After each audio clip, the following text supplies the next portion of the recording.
no me sospecha. Porque I speak mejor English que Spanish. Porque mis padres... Because my parents don't believe me. Porque no como tripa. Porque no como lengua. Because I won't eat tongue. I went to see el curandero.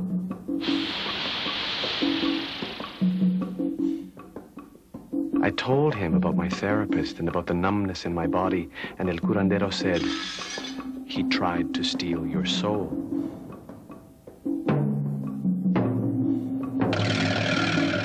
El curandero said, your head aches because your left shoe is too tight.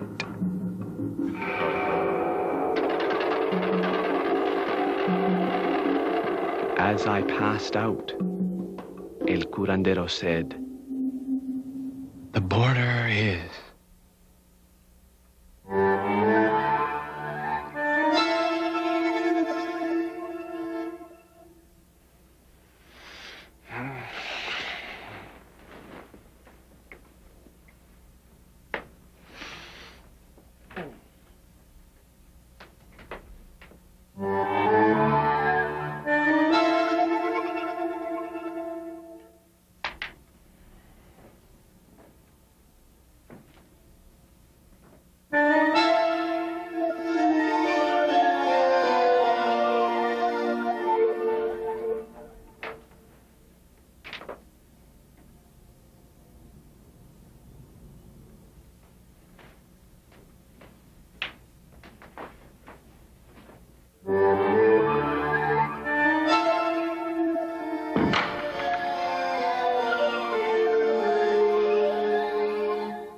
Mi Toronto querido, here we are. But where, oh where is here?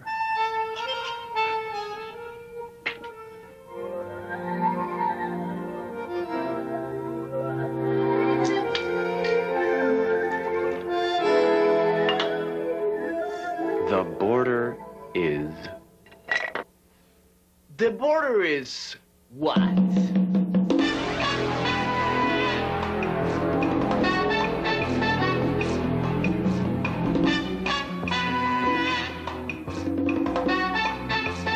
Mi nombre es Facundo Morales II.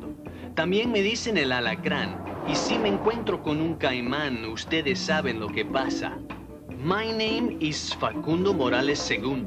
Some of you may know me as the Barrio Tiger. I am the illegitimate son of Tupac Amaru, Pancho Villa, Doña Flor, Pedro Navaja, Sor Juana, and Speedy Gonzalez.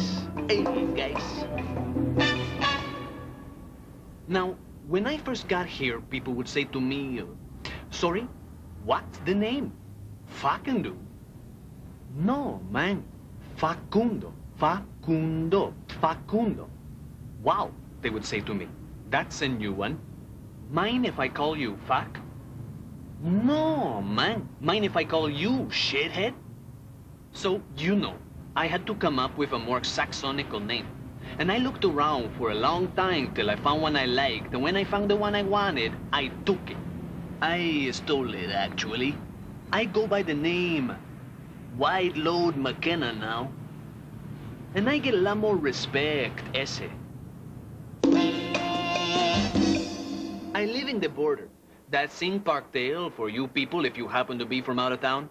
Yeah, man. I live in the zone, in the barrio, and I gotta move, cause it's a bad neighborhood. Like, this neighborhood is going to the dogs.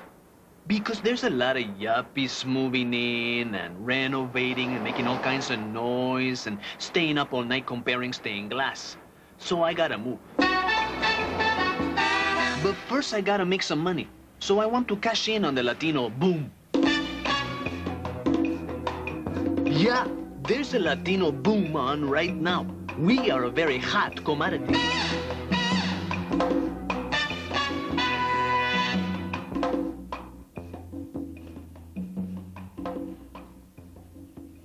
What I want to do is get like a big chunk of toxic wasteland up on the Highway 400 and make like a third world theme park.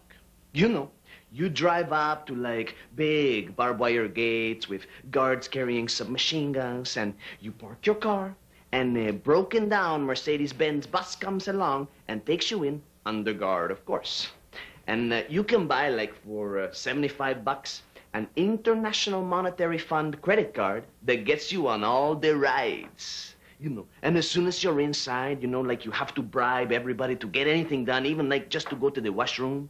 And maybe we'll have like a disappearing rainforest section that you can actually wander through and search for rare plants, you know, and maybe find the cure to cancer, or maybe find Sean Connery. And like you rent a little golf cart to drive through it, right? And the golf cart is always breaking down and you have to fix it yourself. And while you're fixing it there in the sweltering noonday sun, a drug lord comes along on his hydrofoil and offers to take you to his villa where you can have lunch and watch a multimedia presentation on drug processing. I mean, I figure it would do great. I mean, you people love that kind of shit. And I will be able to undercut those travel agents that are selling package tours of Brazilian slums. I mean, this will be way cheaper, safer, and it would generate a lot of jobs.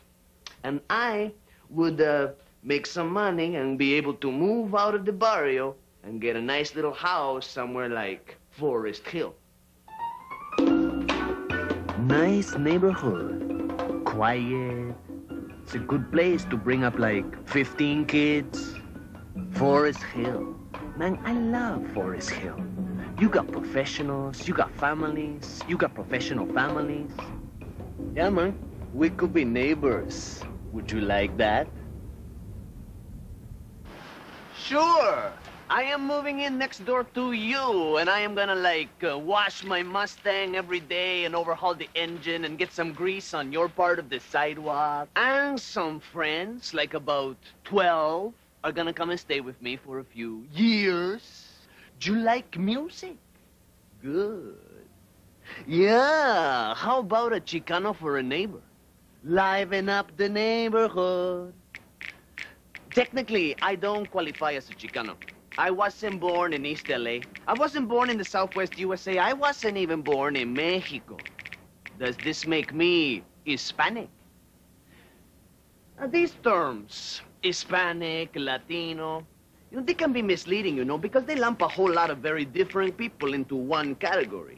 Like, there is a world of difference between a Brazilian and a Honduran, between a Bolivian and a New Yorican. That's a Puerto Rican who lives in New York. And then there's Argentinians. I mean, they are practically European. As for me, let's just say that I am a Pachuco.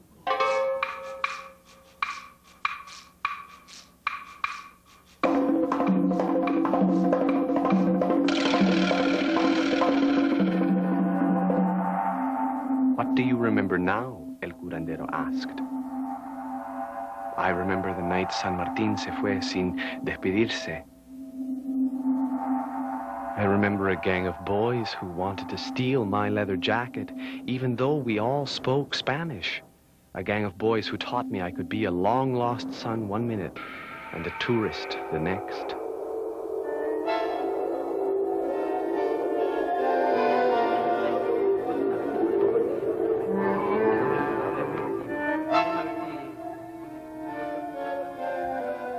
This all starts with Jorge.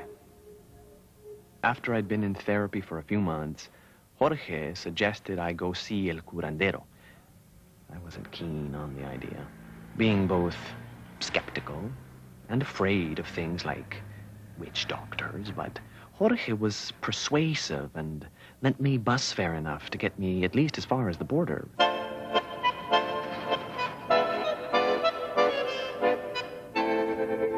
It actually starts before that. It starts in France, Paris, France, the movable feast, the city of light, where I lived for a couple of years. En France, où mes étudiants me disaient que je parlais le français comme une vache catalane. En France, où j'étais étranger, en anglais, en argentin, canadien, en faux touriste. Paris, France, where I lived and worked illegally, where I would produce my transit pass whenever policemen asked me for my papers, In France, where I was undocumented, extra-legal, marginal, and where, for some reason, known perhaps only to Carlos Gardel and Julio Cortázar, I felt almost at home. Or it starts before the City of Light, in the city of Sludge, Kitchener, Ontario. There, in Kitchener, where I learned to drive, where I first had sex, where there was nothing to do except eat donuts and dream of elsewhere. There in Kitchener, where a stranger once suggested that I go back to my own country. Maybe. Maybe not.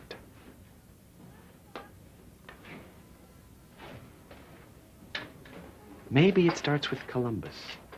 Maybe it starts with the genius Arab engineer who invented the rudder. Maybe a little history is required to put this all in order.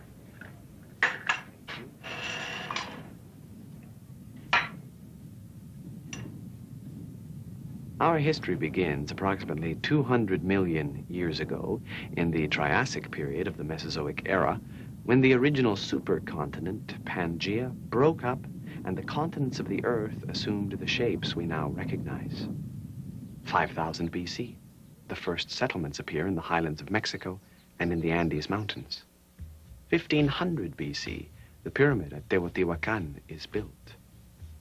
Early 1400s AD, Joan of Arc is born and shortly thereafter burned. At the same time, the Incas in Peru develop a highly efficient political system. 1492. The Spanish are very busy integrating the Moors. Also, in 1492, a chubby chap sails the ocean blue. 1808, Beethoven writes Symphonies 5 and 6. Goya paints executions of the citizens of Madrid. 1812, Beethoven writes Symphonies 7 and 8, and a war breaks out in North America.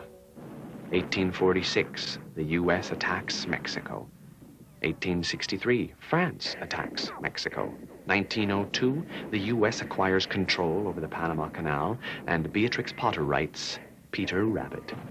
1969, the Montreal Canadiens win the Stanley Cup, and I attend my first day of classes at Anne Hathaway Public School. I am 7 years old. Elise Kramer, Jonathan Nemeth, Jessica Uffelman. My name is next. A century passes as the teacher, Miss Wiseman, forces her mouth into shapes hitherto unknown to the human race as she attempts to pronounce my name. Will you remove Berdigia? I put my hand up. I am a minuscule boy with ungovernable black hair, antennae and gills where everyone else has a mouth. You can call me Willie, I say. The antennae and gills disappear. It could have been here, but I have to stop talking to myself. Yeah, cállate, man. Shut up already. Now, when I first got here, I needed a place to stay, and I didn't have a lot of money, so I stayed with a family, the Smiths, Mr. and Mrs. and their 2 kids, Cindy and John. And it was nice, you know, like it was my first contact with an ethnic family, and I got a really good look at the way they live. And they wanted to know all about me, so I told them stories about my mafioso uncle, El Gato, and how he won a tank, and his wife in a poker game, and about my aunt, Luisa La Sonrisa, the opera singer, and about my cousin, Esperanza, about her border crossings and how she almost fell in love.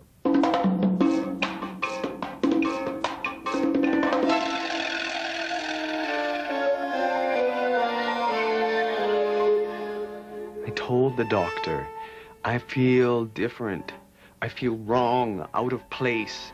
I feel not nowhere, not neither. The doctor said, you're depressed. I said, yes, I am. The doctor said, well, I said I want to be tested. Sample my blood, scan my brain, search my organs, find it. Find what? Whatever it is. And when we find it, get rid of it.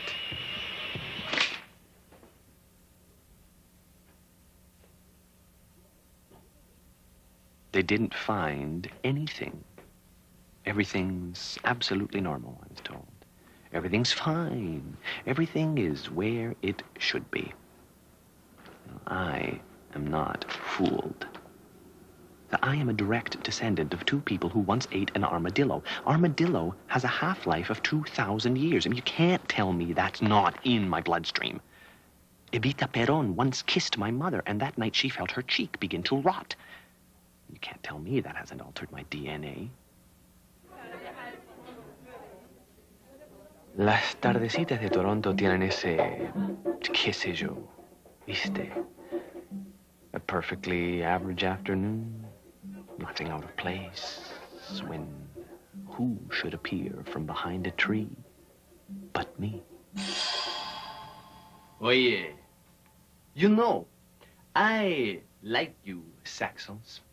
Like, I always have a very good time whenever we get together. You know, like sometimes I'll be out at a bar with some of my friends from the Saxonian community, and we'll just be hanging around, you know, vacilando, having a few cerveza, and some music will be playing, you know, and like La Bamba will come on, and all the Saxons get all excited and start tapping their toes and doing this thing with their head, like, and they get this look in their eyes like it's Christmas. And they look at me and they say, hey, Whiteload, La Bamba. Yeah, man, La Puta Bamba. Hey, Whiteload, do you know the words? Do I know the words? Man, do I have an enorme pinga? Of course I know the words. Pala pala pala pala pala pala bamba. Ooh. Doesn't know the words.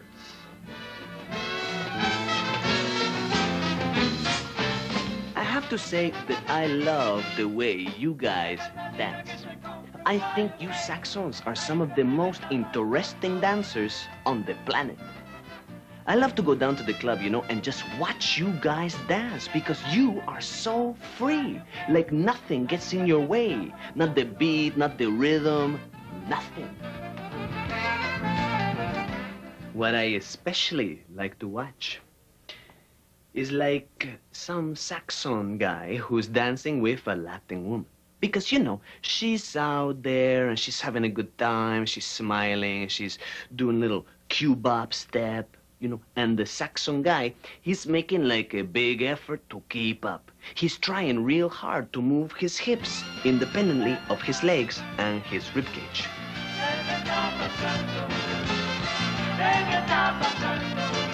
And he's flapping his arms like a flamenco dancer. Of course, part of the problem is that you guys wear very funny shoes for dancing. I mean like those giant running shoes with built-in air compressors and giant padding and nuclear laces. You might as well try dancing with snowshoes on. Your feet have got to be free so that your knees are free, so that your hips are free, so that you can move your culo with impunity.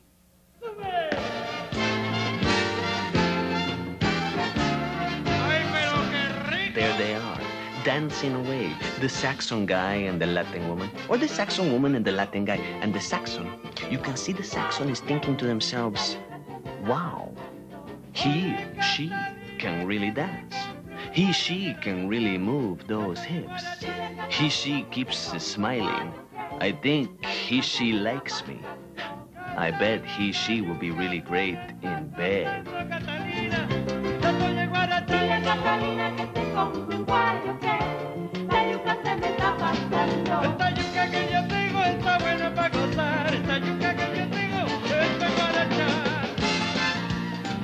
Now, there are two things at work here.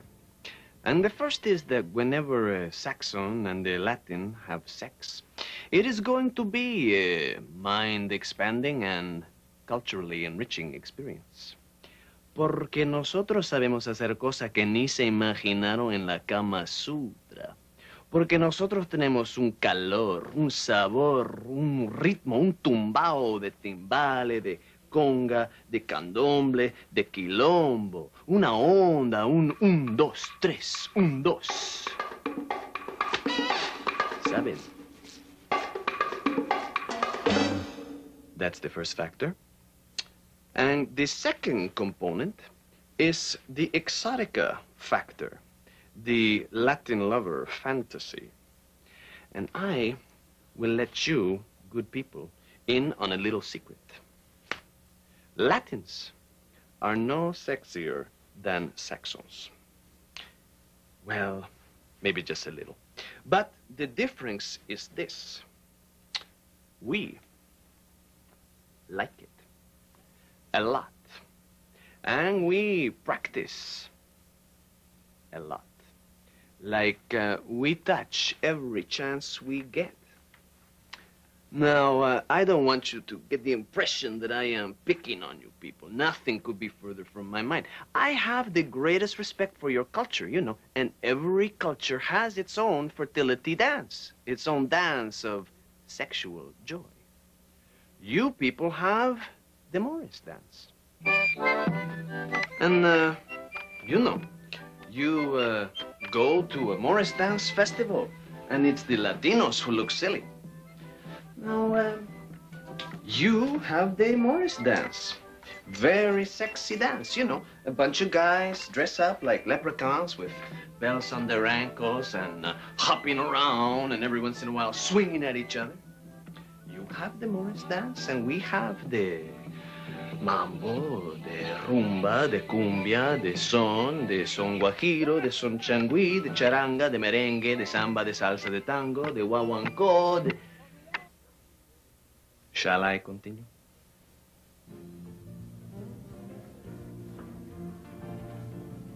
I am an imposter, a fake. I confuse my tenses in Spanish. I couldn't dance a tango or anything to save my life. I played road hockey and air guitar and still lived in fear of being found out.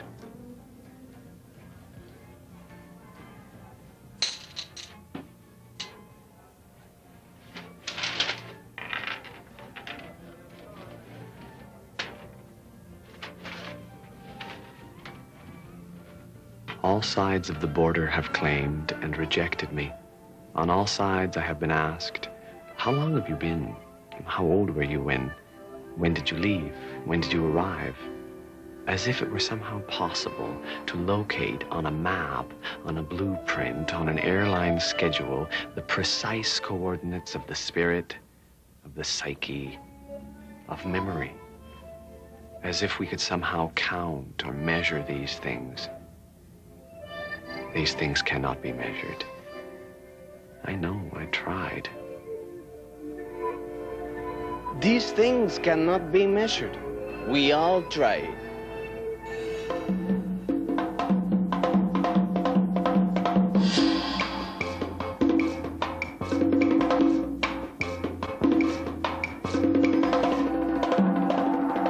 I remember that I dreamt I was playing an accordion, playing something improvised that my grandmother recognized after only 3 notes as a tango from her childhood. Playing a tango I had never learned, playing something improvised, not knowing where my fingers were going, playing an accordion, a tango that left me shaking and sweating. As I passed out, El Curandero said, "The border is you."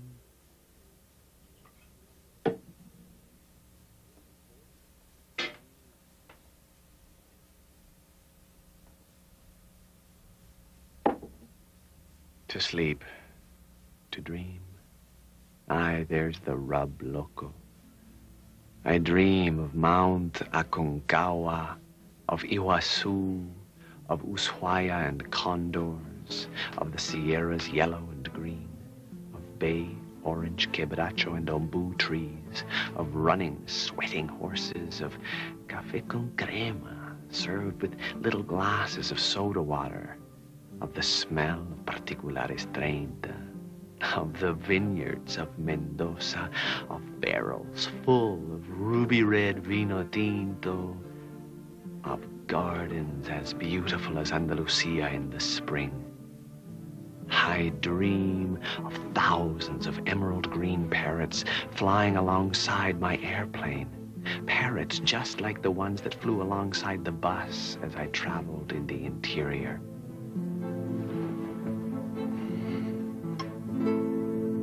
Here we are.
Easy on the plates. Business is bad enough already. That's enough prep till we get some reservation. No reservation? Since when is business so bad? He's a thief.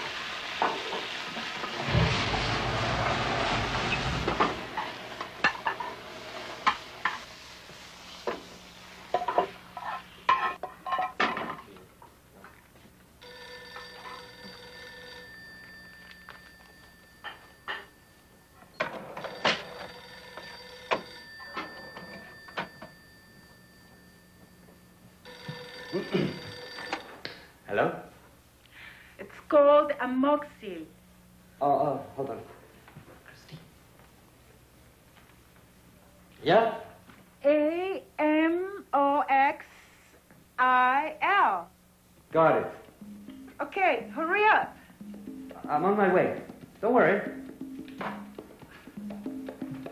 Jorge, can you cover for me, please? Sí, tranquilo.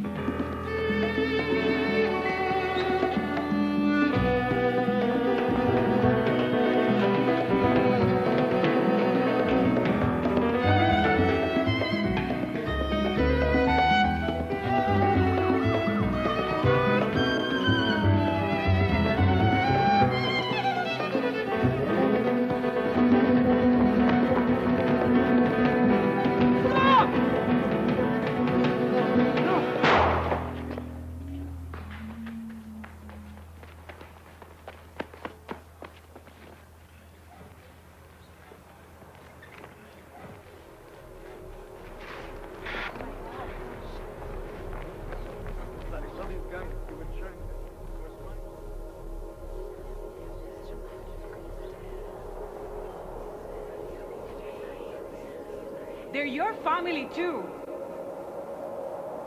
You can't tell me how to dress. You're only my brother-in-law. I don't trust him.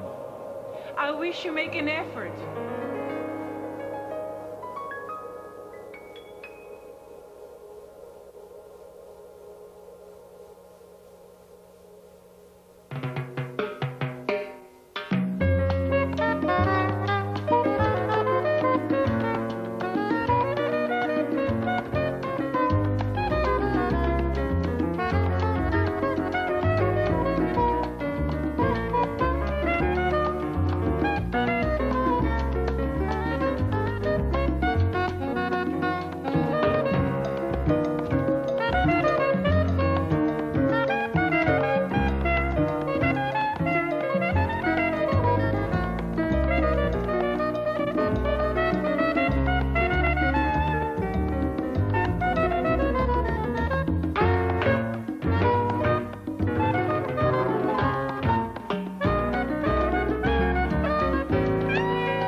Take her. Hey, she doesn't look too sick. Siesta.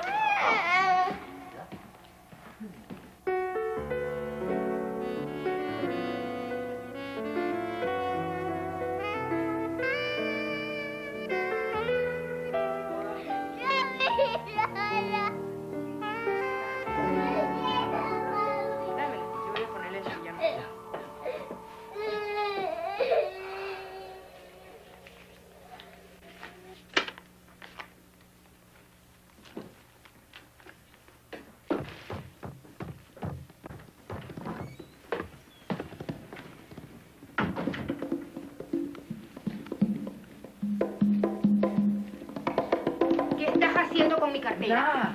I'll pay you later. Ay, este muchacho. ¡Rafa!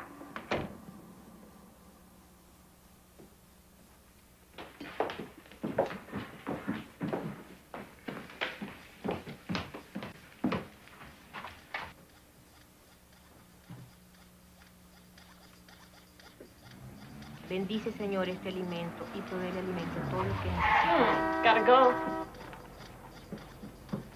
Bye, Ma.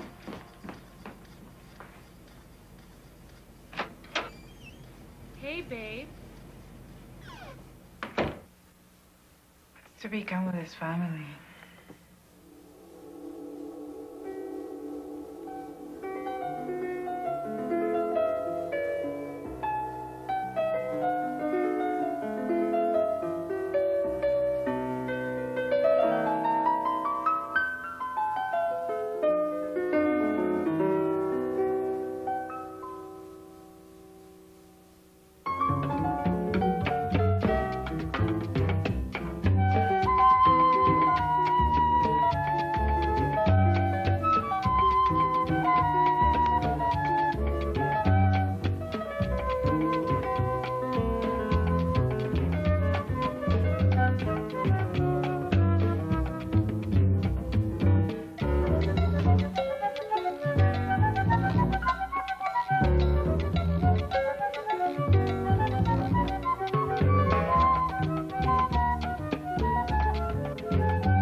That's all I get? It's not my fault if we went bankrupt. You stole the money from the till. What are you talking about? Te voy a cortar el pescuezo, hueputa. Put it down. Es un mentiroso. Un ladrón. Pay me. Pay him what you owe him. Now.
No, getting it up here.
I'm starting the story here because it's both a beginning and an end.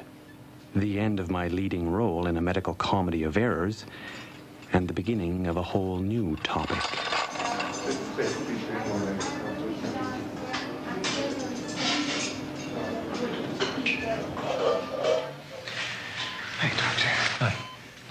Now, you may feel quite nauseous when you first wake up in the recovery room. A nurse will be there to attend. When can I go home? All goes well. 5 or 6 days.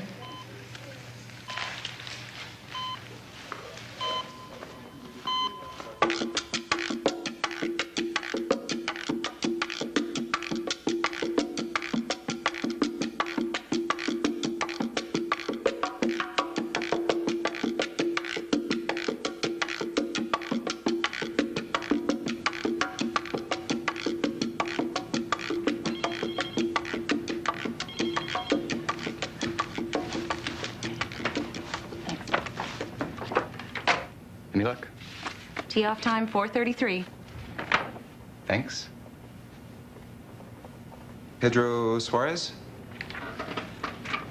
So, what can I do for you today? My wife said I should come see you. She thinks there are probably some drugs I can take. You're the Colombian. What are you asking me for drugs for? I'm just kidding, of course. Listen, Pedro, have you cut out dairy products? Yes. And I don't even watch the milk commercials on TV anymore. Really?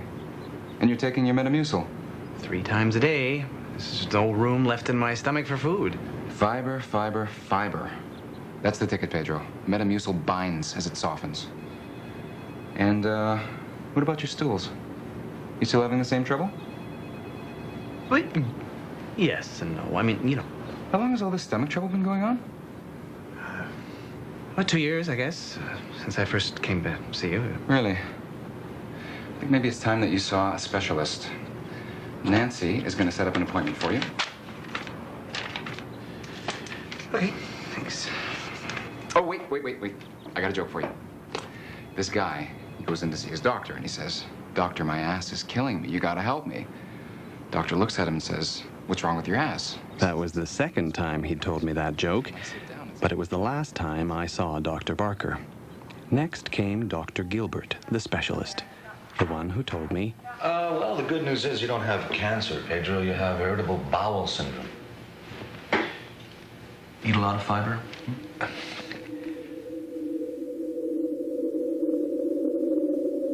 how was I to know? My doctors had their heads so far up their asses they couldn't see up mine. My tumor did everything but open a website to make itself known. Yet my doctors knew less about what was going on than the guy who works at my local supermarket. Have you had a colonoscopy?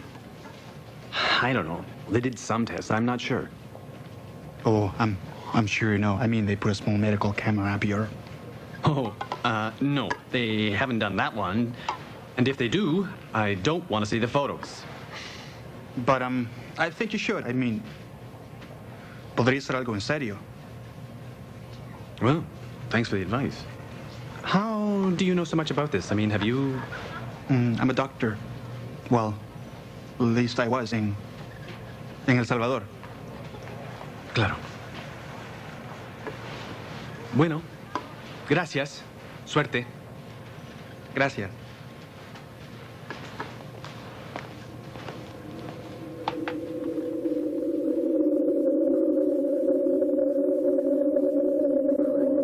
Of course, it wasn't all my doctor's fault.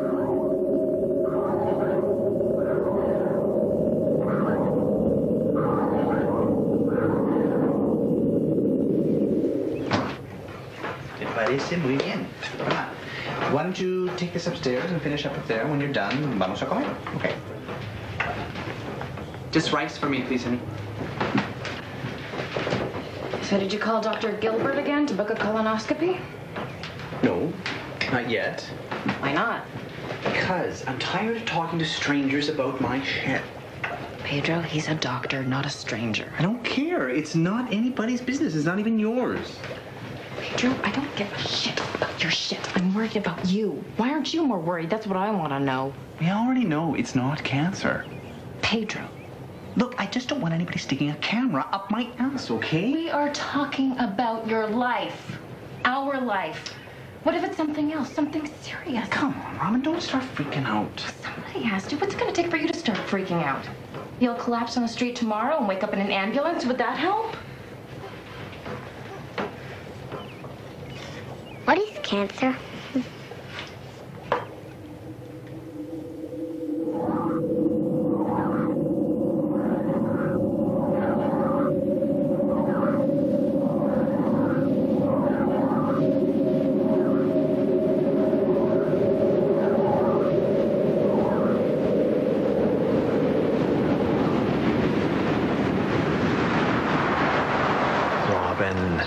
Don't worry.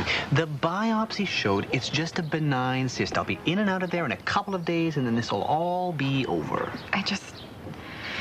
They said it's the size of a grapefruit. It's probably full of Metamucil. At least now we know what's wrong with me. Physically. No.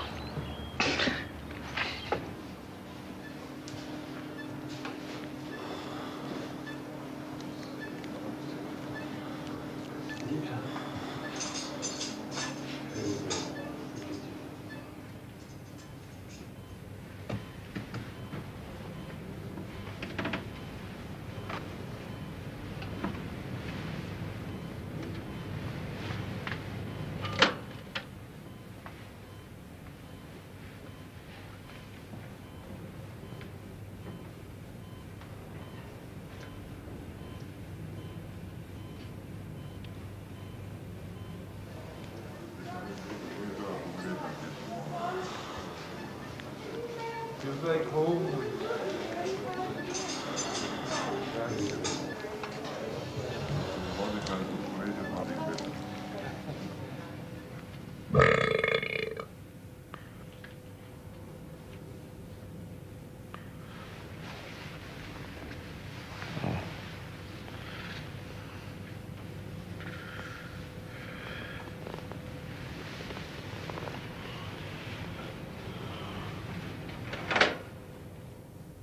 Sorry.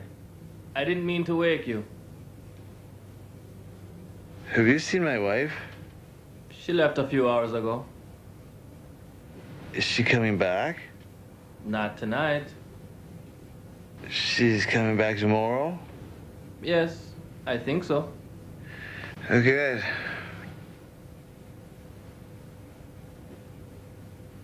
Am I okay? What do you think I am, a fortune teller?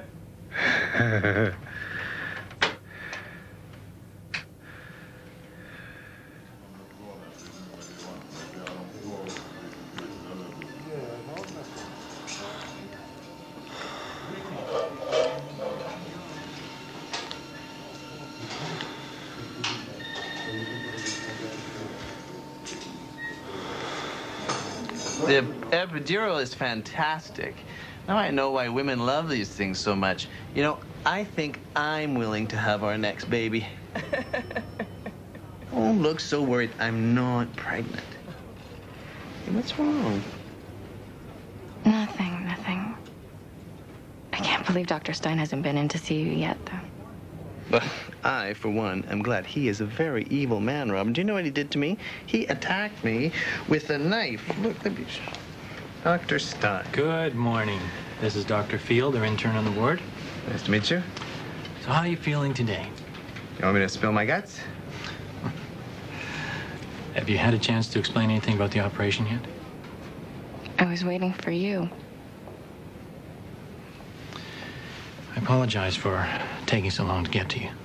I'd like to ensure that all my patients are fully coherent before I discuss the treatment. What treatment? Sorry to tell you that the cyst we removed was a malignant tumor. What does that mean? Cancer. Now, we removed almost a third of your colon and several of your lymph nodes. Now, I believe we got it all, but colon cancer is quite serious. So I'm recommending a precautionary 6-month course of chemotherapy. But I thought it was just a benign cyst. Well, the biopsy indicated that the cyst was benign, but in fact the tumor was malignant. There was no way of telling this before we had the operation. However, we caught it early, so radiation treatment will not be necessary. Now, I know this isn't exactly what you wanted to hear, but... Hey, I'm from Latin America, and this kind of thing happens all the time to my relatives. You know, they wake up in a bathtub full of ice, and a little note beside them says, you know, phone an ambulance, we've just removed your kidneys. But, you know, you guys didn't even leave a note. Pedro, what are you doing? No, I want to get out of here before they kidnap the whole family to harvest our vital organs. Okay, lie down. Lie down. Lie down. Just relax. Oh. Just relax. It'll be fine. We'll get through this.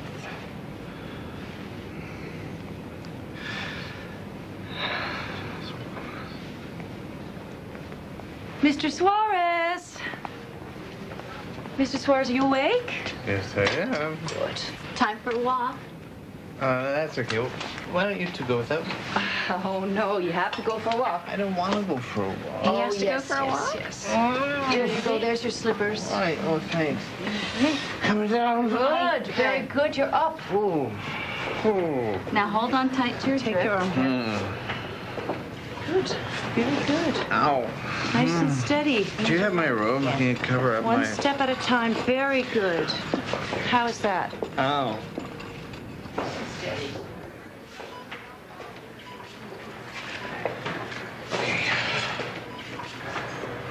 Listen.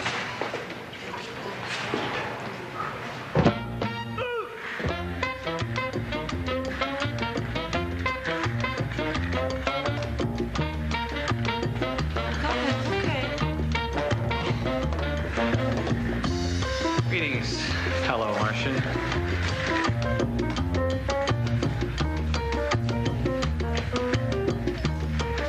Hey, any news from the home planet?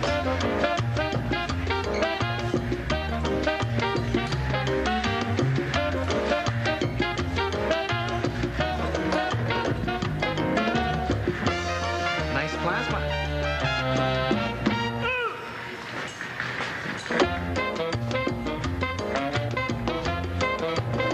Hey, excuse me, why do you get 4 bags? I only got 2.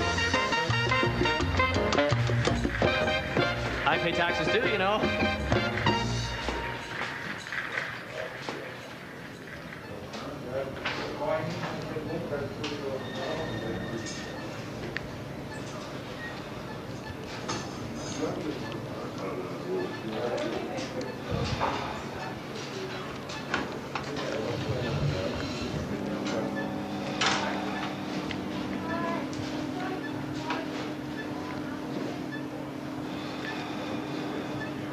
So you don't have any family in Canada? No. My wife died soon after we were married, so I moved to Canada to start a new life. That's tough. Yes, but if you believe in reincarnation, I might marry her again. Tell me something, Jess. If they already operated on your pancreas, why are you still here? The cancer spread to my digestive tract. They had to cut and paste, and I guess my body couldn't cope with the new layout. Hey, Jess, did you ever think that maybe on some subconscious level, we are the cancer? I mean, that we brought it on ourselves or something? Pedro, if I had that kind of control, I'd have a different model visiting me every day. No. Oh.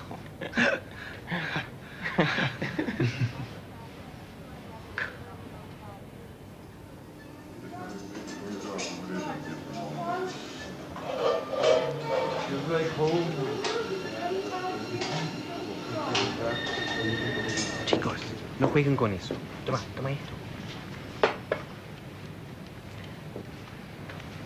Why don't you take these? Thank you. Now, if anyone asks, I can say a beautiful woman gave them to me. Thank you. You take care of yourself, okay? Well, we're off. Jess, it's been a gas, and I mean that from the bottom of my colon. Pedro. Oh, it's been so good knowing you. I'm coming back to visit, remember?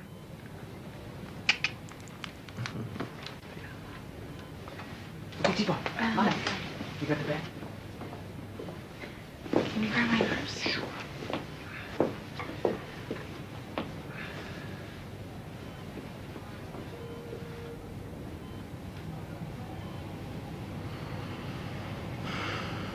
The word cancer spreads more quickly than the disease, and it brings out the best and the worst in people. Pedro. Oh, Wendy, hi. Oh, my God. I heard the news. I'm so sorry. Wendy, it's okay. What about the chemotherapy? When? I start next week. Oh, it's so unfair. You're such a good person. You were in the prime of your life. Wendy, I'm still alive.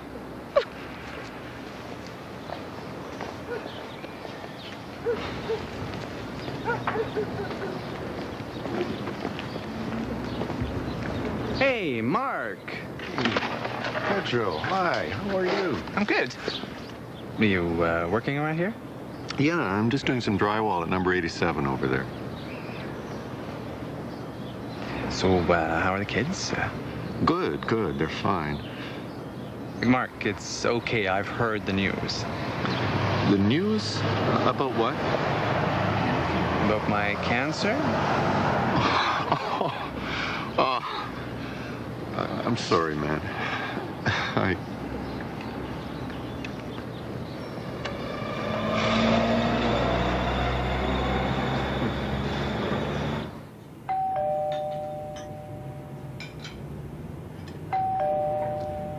And then they came, my family and my friends, and their cures.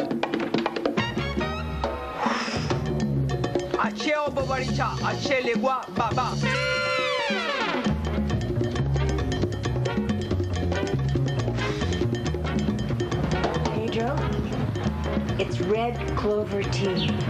My naturopath swears by it. I know you've probably read all of these, but just in case.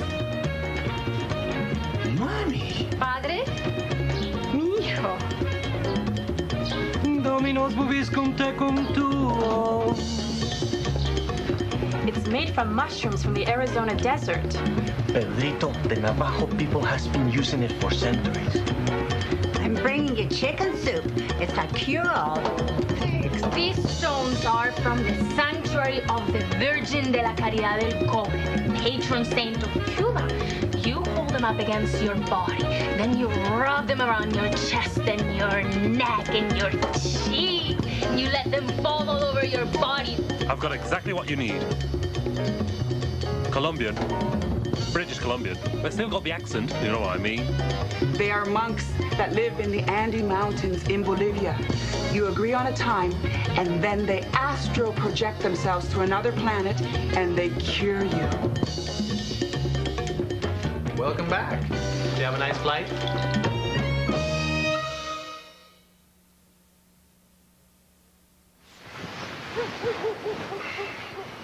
I'm sorry I can't go with you tomorrow. Well, I know how you can make it up to me. Pedro, careful, your stitches. What? Are they tickling you? No.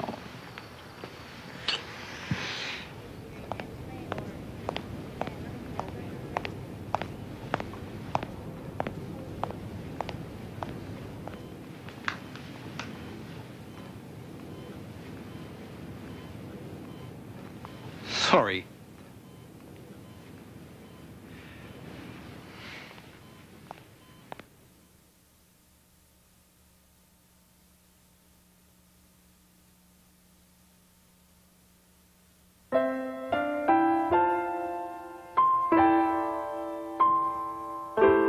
I didn't face cancer alone.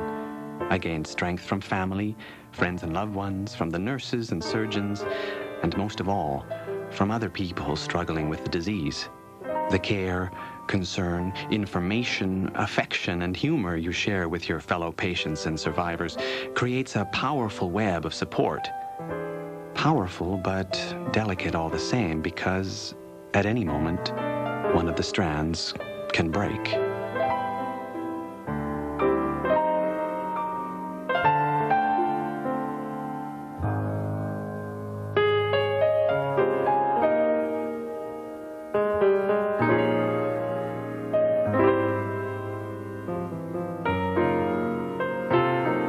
Shortly after mustard gas was used as a weapon on the battlefields of World War I, scientists developed chemotherapy. This medical Molotov cocktail is now on the front lines of a more relentless offensive. If cancer is your body declaring war against itself, chemotherapy is thermonuclear retaliation.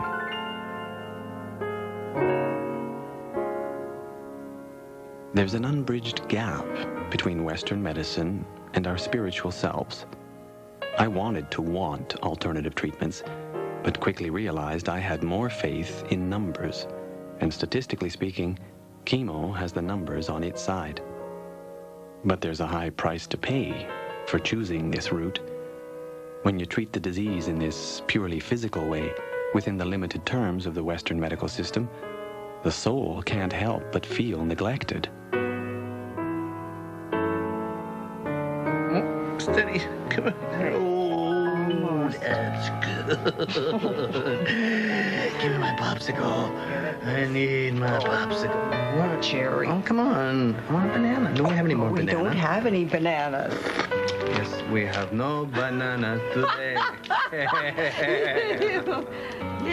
Sometimes I felt as though my soul was punishing me for my lack of respect. Maybe some of those alternative treatments might have provided some comfort.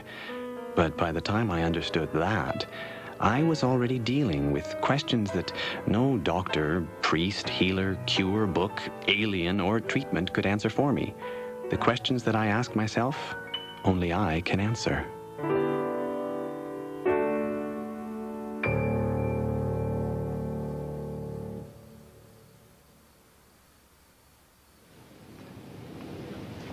Come? Thank you. Sugarless, please. Well, Hey. this is your last treatment. So if everything's okay with your CAT scan, you can probably consider yourself cancer-free. Footloose and cancer-free. You know, we're all gonna miss you around here. Oh, I'm gonna miss you too. Tell you what, maybe I'll take up smoking again. That way I can have cancer again.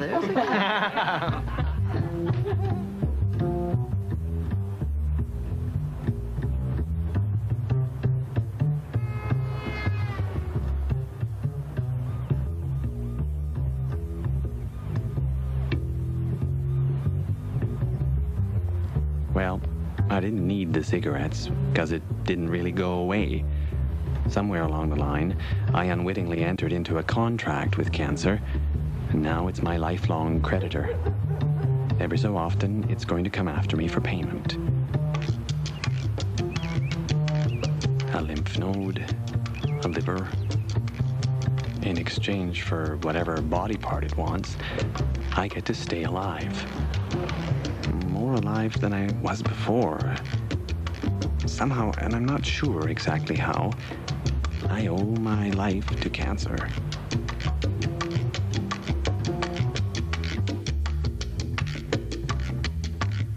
I wonder what part of me it wants this time.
cancer.